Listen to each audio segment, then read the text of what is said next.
dipersembahkan oleh Luwak White Coffee.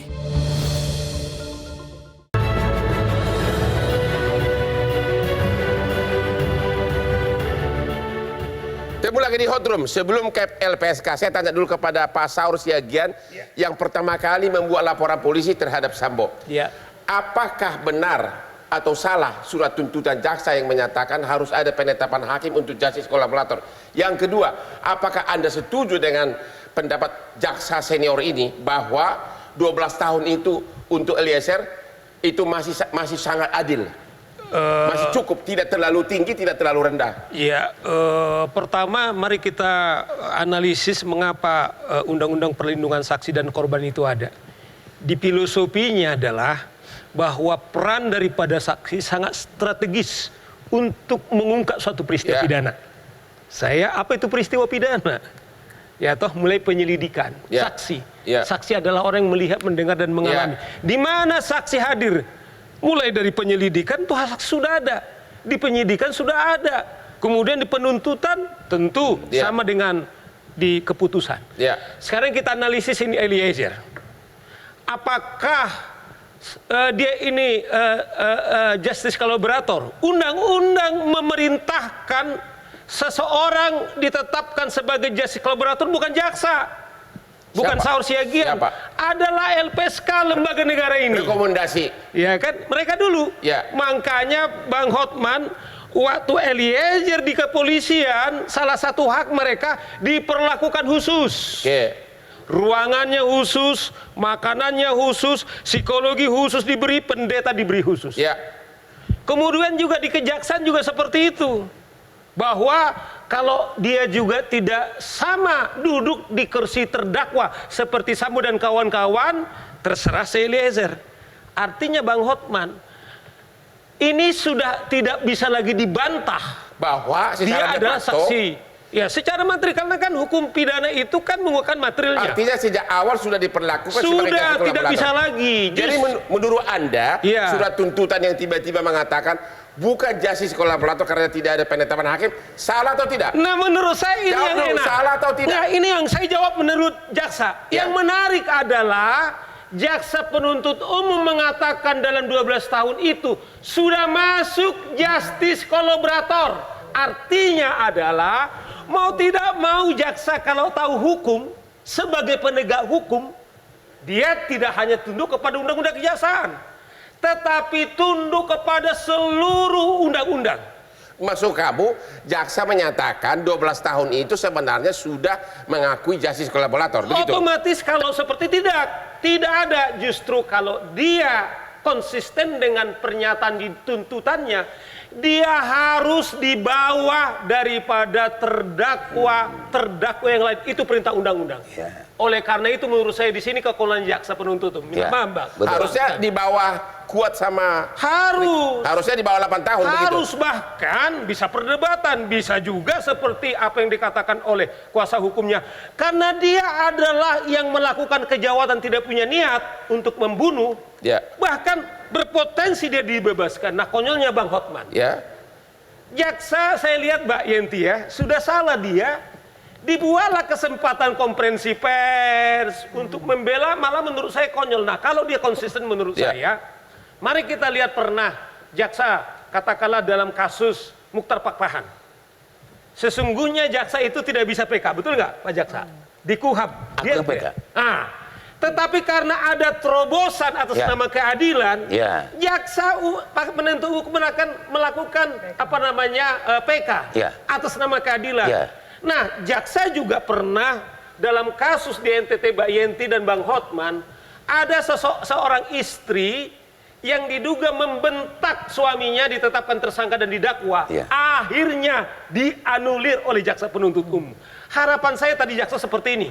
Ketika saudara Fadil, jaksa penuntut umum, mengklarifikasi, bukan malah dia bilang begini, si Sambo seumur hidup, si Eliezer 12 nggak masuk.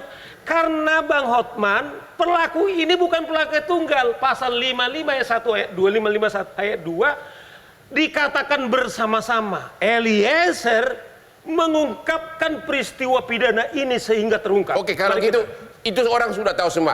Kalau gitu tolong jawab singkat. Jadi surat tuntutan yang menyatakan harus ada persyaratan penetapan hakim untuk justice kolaborator salah. Tidak. Oke. Tapi nanti putusan salah dulu. Yang kedua, bahwa 12 tahun itu menurut Anda ketinggian. Ketinggian. Oke, terima kasih. Manajer Nasution, Anda dari LPSK. Ya. Anda LPSK sudah kirim surat ke jaksa atau ke penyidik bahwa merekomendasikan bahwa Eliezer itu adalah sebagai justice kolaborator, yes or no? Sudah. Terus selama persidangan ini, Anda sudah sepaham nggak dengan penyidik dan jaksa bahwa memang Eliezer itu adalah justice kolaborator? Dan diperlakukan seperti itu nggak? Pertama begini, kalau justice kolaborator itu hanya 3. Ya. 1 perlindungan khusus. Ya. Yang kedua perlakuan khusus. Ya. Yang ketiga penghargaan. Dan yang kedua udah dipenuhi. Nah kita urut. Bang Saur tadi menyebut 1 perlindungan khusus. Sudah dikasih. Kita koordinasi dengan penyidik. Sudah dikasih dari awal. Artinya secara de facto perlakuan justice kolaborator itu sudah diakui. Sudah. Yang kedua perlakuan khusus, pemberkasan terpisah, tidak dipertemukan dengan pelaku lain, dan itu sudah kita koordinasikan. Dari awal penyidikan sampai sebelum penuntutan, dia sudah diperlakukan sebagai justice kolaborator. Persis. Gimana pendapat Anda? Kenapa tiba-tiba jaksa mengatakan bahwa dia bukan justice kolaborator karena tidak ada penetapan hakim? Tolong dijawab, itu melanggar undang-undang atau tidak? Jawabannya singkat. Itu tidak sesuai dengan undang-undang. Tidak sesuai arti melanggar undang-undang. Melanggar undang-undang. Karena begini, ketika JPU membacakan tuntutan sampai pada konsideransi, kita berbunga-bunga, publik berbunga-bunga. Karena apa? JPU mengatakan bahwa Eliezer itu, Richard itu, Baradae itu berkata jujur. Kooperatif, dia sudah minta maaf, sudah dimaafkan keluarga, dan dia pengungkap fakta. Tapi begitu turun di penuntutan, tak tergambar reward atau pengurangan hukuman. Kata undang-undang, Bang, pasal 10 yang Abang sebut tadi itu, pasal 10A ayat 3, kalaupun dia dituntut, opsinya cuma 3.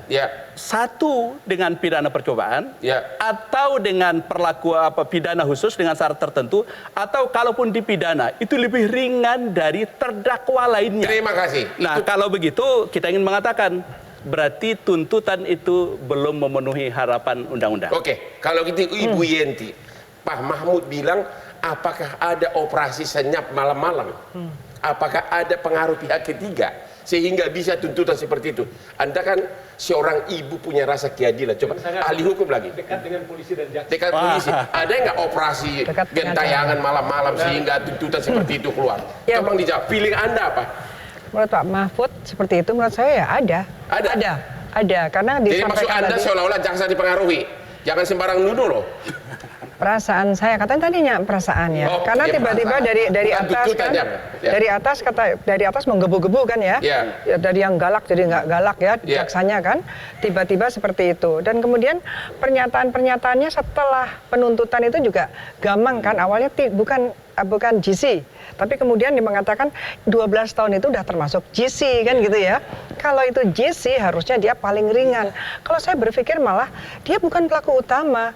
Dia memang pelaku lapangan, tapi kita orang pidana tahu pelaku lapangan belum tentu bisa dipidana. Tapi dulu, kalau Kuat Ma'ruf sama satu lagi siapa? Rizal. Rizal kan hanya tidak melaporkan pidana tersebut. Dia tidak pelaku ya kan? Dia tidak menembak. Sekiranya Eliezer itu tidak membantu, ya menurut Ibu sekiranya dia menutupi, menurut Ibu apakah seumur hidup sama dengan Sambo atau tidak? Sekiranya nih, karena kata beliau tadi kan dia yang menembak katanya. Coba gimana? Iya, kalau dia tidak membuka. Itu pembelaan dari jaksa juga. Iya, kalau tidak membuka ya malah nggak terbuka kan. Justru ini kita memberikan penghargaan kepada Eliezer karena kejujurannya dia, karena dia terdakwa yang mau bersaksi. Itulah, makanya dia bilang sekiranya sekiranya dia tidak jujur, dia akan kena seumur hidup. Oh ya, dicabut. Kata jaksa tadi, dengan diberikan 12 tahun menurut jaksa itu sudah merupakan de facto penghargaan sebagai justice kolaborator. Itu maksudnya ya kan? Iya. Benar nggak? Benar ya? Ya. Cuma jangan dibandingkan dengan seumur hidup. Cuma jangan dibandingkan ke 8 tahun. Di situ. Jadi sesat kita berpikir. Jadi menurut Anda harusnya berapa tahun? Karena gini. Ya. Ancaman pembunuhan itu 15 tahun. Oke, pembunuhan biasa. Itu udah kurang dari 15 tahun. Ya. Nah, persoalannya kenapa si Ricky sama si Kuat Maruf 8 tahun? Itu menjadi persoalan. Kan mereka bukan pelaku. Betul, bukan pelaku. Bukan penembak. Itu karena kurang optimalnya jaksa untuk mengungkap kebenaran. Jadi menurut Anda sebagai jaksa pensiunan jaksa senior harusnya Eliezer itu di bawah 8 tahun begitu? Bisa. Atau kalau 12 tahun dia PC 4 tahun, pendapat Anda gimana? Enggak juga. Jadi PC itu juga menurut saya harusnya berapa tahun? Ya, naik lagi, bahkan mendekati seumur hidup. Begitu? Iya. Iya. Oke, kita istirahat dulu deh, ya.